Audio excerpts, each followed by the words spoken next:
আসসালামু আলাইকুম। আমরা যারা কম্পিউটার ব্যবহার করি, কম্পিউটারের মধ্যে আমরা সবাই নোটপ্যাড ব্যবহার করে থাকি। নোটপ্যাড হচ্ছে একটি টেক্সট ডকুমেন্ট সফটওয়্যার।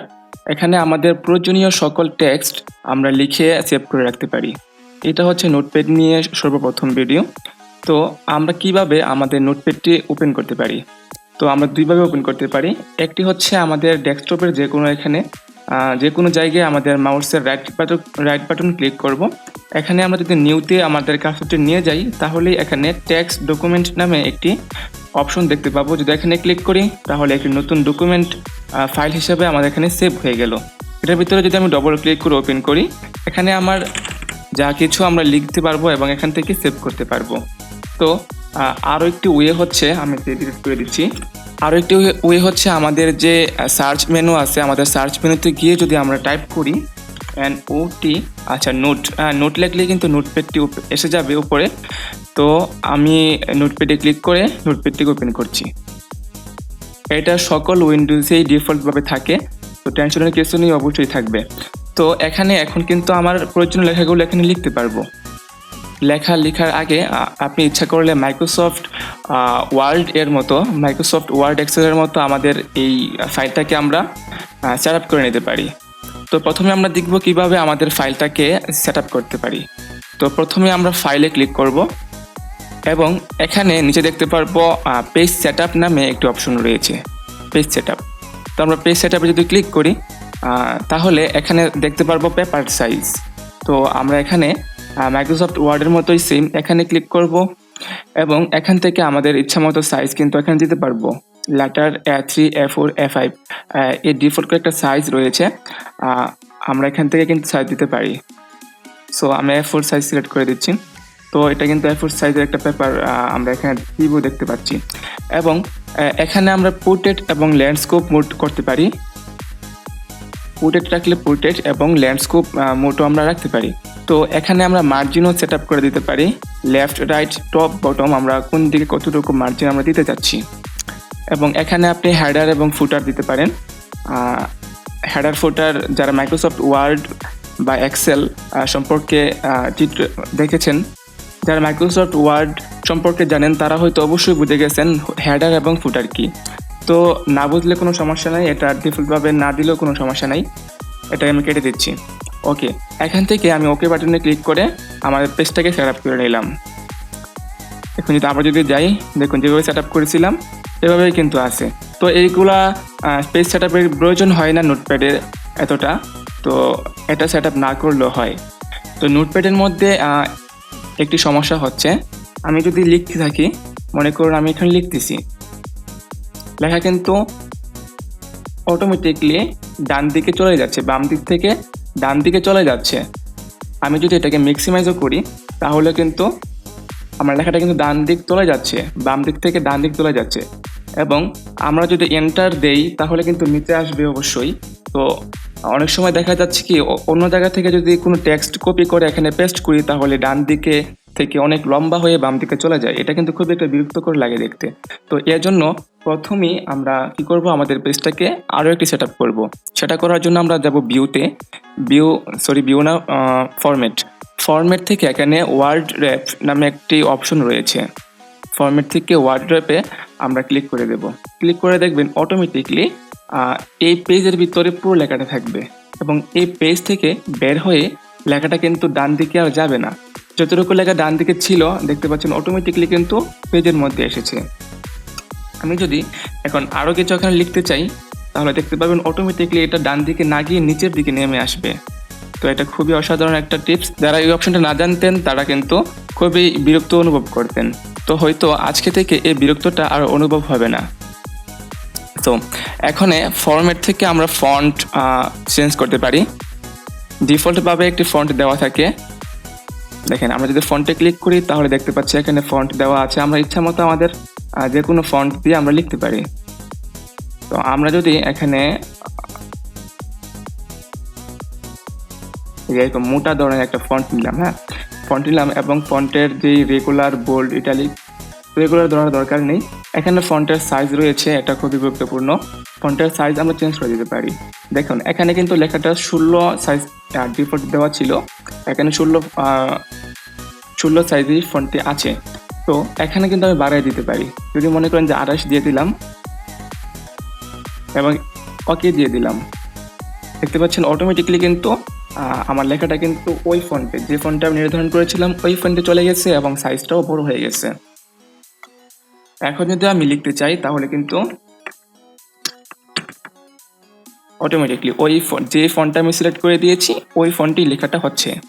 ইতিমধ্যে আমরা জানতে পারলাম নোটপ্যাডের বেসিক কিছু ইন্টারফেস এবং বেসিক কিছু ফরম্যাট। তো আশা করি এতটুকু ফরম্যাট জানা থাকলে নোটপ্যাড নিয়ে আর কোনো ঝামেলা পোহাতে হবে না। আরেকটি বিশেষ ফরম্যাট হচ্ছে কিভাবে বাংলা লিখব। তো আমি যদি এখানে বাংলা টাইপ করতে চাই তাহলে আমাকে অবশ্যই এখান থেকে ইউনিকোড ফরম্যাটে নিতে হবে। ওকে, ইউনিকোড ফরম্যাটে নিলাম। এখন যদি আমি বাংলা টাইপ করি এটা কিন্তু বাংলা টাইপ হবে। ওকে, আমি কিন্তু এখানে বাংলা টাইপ করতে পারতেছি, ঠিক আছে। তো এখন যদি আমি এটাকে সেভ করতে যাই, সেভ, তো সেভ করতে গেলে আমরা ফাইলে যাব, ফাইল থেকে সেভ এবং সেভ অ্যাজ। তো সেভ অ্যাজের মধ্যে একটা পার্থক্য রয়েছে। সেভ অ্যাজ হচ্ছে সেভ করা ফাইল, ধরুন একটি ফাইল সেভ করা আছে, তো এই ফাইলটিকে পরে আবার যদি নতুন কোনো লোকেশনে আবার সেভ করতে চান তাহলে সেভ অ্যাজের দরকার হয়। তো আমরা সেভে ক্লিক করব এবং কন্ট্রোল এস দিলেও কিন্তু সেভের কাজটি সম্পূর্ণ হয়ে যায়। আমি যদি শর্টকাটে কন্ট্রোল এস প্রেস করি তাহলে কিন্তু সেভের অপশনটা আসবে, ঠিক আছে। তো দেখুন এখান থেকে যদি সেভে দেই যেরকম অপশন আসছে কন্ট্রোল এস দিলেও সে অপশনটা হবে। তো আমরা কাজের গতি বাড়ানোর জন্য আমরা শর্টকাট ব্যবহার করব। ফাইলটিকে সেভ করার জন্য এখানে আমি ফাইল নেমের মধ্যে আমাদের একটা ফাইল নেম দিচ্ছি। তো আমি এখানে যদি দেই সরি, এখানে বাংলা লেখা, বাংলা ফরম্যাট এসেছে, তো আমরা দিতে পারি বাংলাতেই। ওকে, বাংলাতে আমি লিখে দিলাম টেস্ট, ঠিক আছে।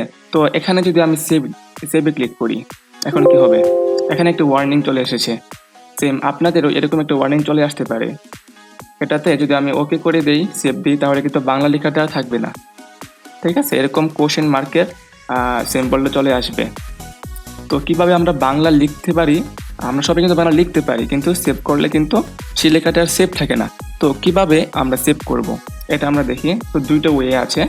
একটা হচ্ছে আপনার কম্পিউটারে যদি অন্য কোনো নোটপ্যাড থাকে, যেমন আমার কম্পিউটারে আরও একটি নোটপ্যাড আছে, সেটা হচ্ছে নোটপ্যাড প্লাস প্লাস, যেটাতে HTML CSS সেই ল্যাঙ্গুয়েজগুলি এডিট করা হয়।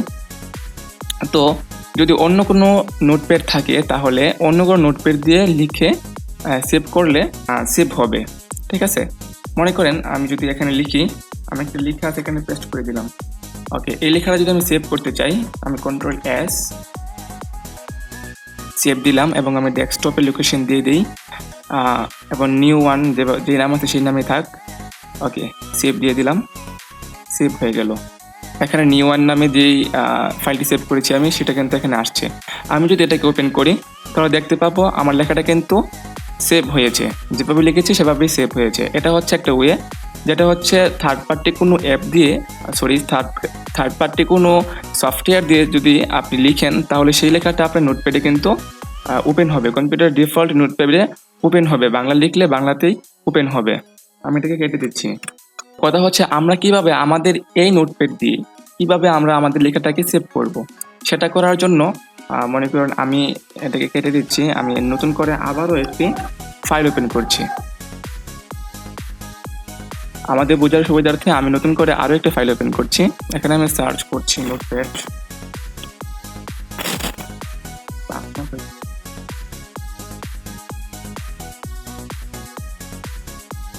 ওকে, আমি নোটপ্যাডটা ওপেন করলাম। এখন কিভাবে আমি আমার লেখাটাকে সেভ করব, আমি আমার লেখাটাকে এখানে লিখছি। দেখুন আমার যেই বাংলা লেখাটা সেটা আমি কপি করে এখানে পেস্ট করছি। লিখতেও পারি, কোনো সমস্যা নেই।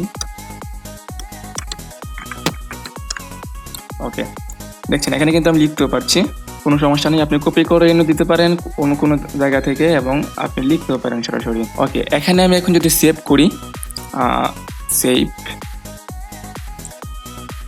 এখানে যদি ডিফল্টভাবে আপনার যদি এখানে NC থাকে, ANSI, যদি এ ফরম্যাটে দেওয়া থাকে তাহলে কিন্তু এই বাংলা লেখাটা কিন্তু সেভ হবে না। আমি আবারও স্পষ্ট করছি, যদি এখানে এনকোডিংয়ের এখানে যদি ANSI NC, ঠিক আছে, এর ফরম্যাটটা যদি থাকে তাহলে বাংলা লিখলে বাংলা সেভ হবে না। আপনি অবশ্যই এখান থেকে UTF-8 এটা করে দিতে হবে। UTF-8 যদি করে দেন তাহলে এখানে আপনি এই লেখাটা কিন্তু সেভ হবে। আমি UTF করে দিয়েছি এবং এখানে যদি ফাইল নেম দেই, ফাইল নেম কি দিব,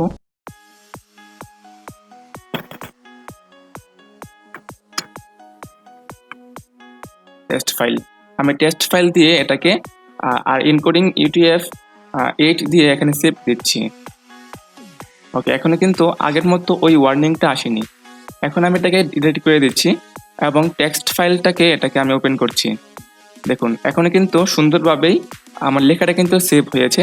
কোনো কোশ্চেন মার্কের যে সিম্বলটা আগে এসেছিল, লেখাটা সেভ হয়েছিল না, সেই অপশনটা কিন্তু আসেনি, এখন কিন্তু সুন্দরভাবে সেভ হয়েছে।